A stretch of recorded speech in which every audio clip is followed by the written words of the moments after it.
right, video 2 here, going over DT-VT graphs. So this question right here, I kind of messed up a little bit. So it is slowing down, moving back toward the start. So VT graph, let's see if I can, I can zoom in. Okay, so VT graph, the positive part of velocity, so the positive part of velocity time graph means that object is moving away from the start. Okay, it doesn't work in the negative distance region, but we're not going to be all tricky like that. Okay, so forget this when you go to college and they talk about negative distance.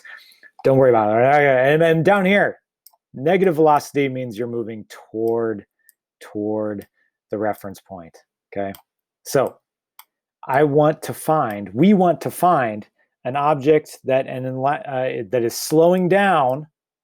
Okay, so this one's slowing down and this one's slowing down. B and C are both slowing down because the away from the center line is faster. So the center line means something is stopped. That's velocity 0.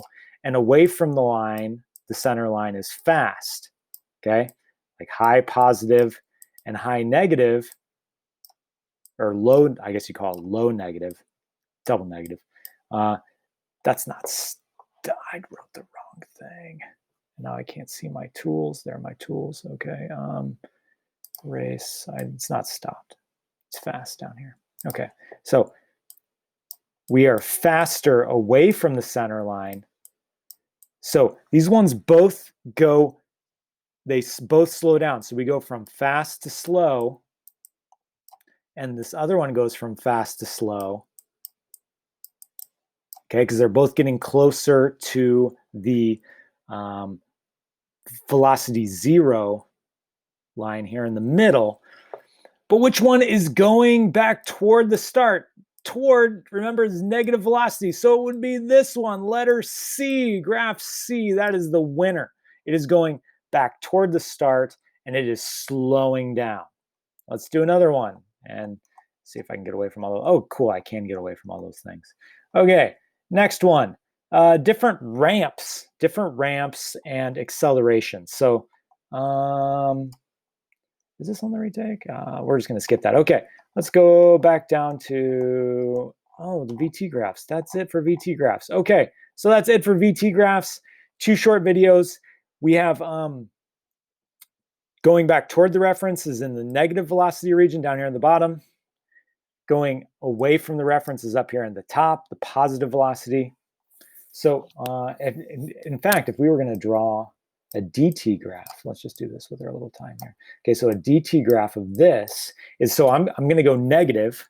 Okay, I'm going to go from steep negative to low is slow negative. So I go from fast to slow, and I'm in the negative region. So that means I'm going back toward the reference. So I'm going to go steeper to less steep. That's overall negative. It's an overall negative pattern, right? Negative velocity, but it goes from fast negative to slower negative. Let's go find another one.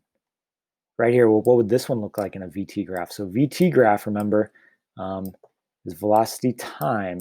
This is positive velocity, and it's constant. So that graph would be flat up here because it's constant velocity over time. Let's do another one. How much time do we have left before this video? Oh, let's do this one. Okay, so VT graph. So if we have velocity and time, what would this one look like? Okay, so it's positive velocity overall because our pattern is going up. It's increasing. So the slope is positive. Okay, so we go from low slope, medium, high. So it's going to increase in the velocity is increasing. Okay, so we're going to go from slower to faster. It would look like that. So this up curvy is basically an up straight line. All right. Hope you learned something. You're going to take a test over like distance time graph. That's this part of the retake. There's also a couple questions on units for acceleration and velocity. Yes. Enjoy.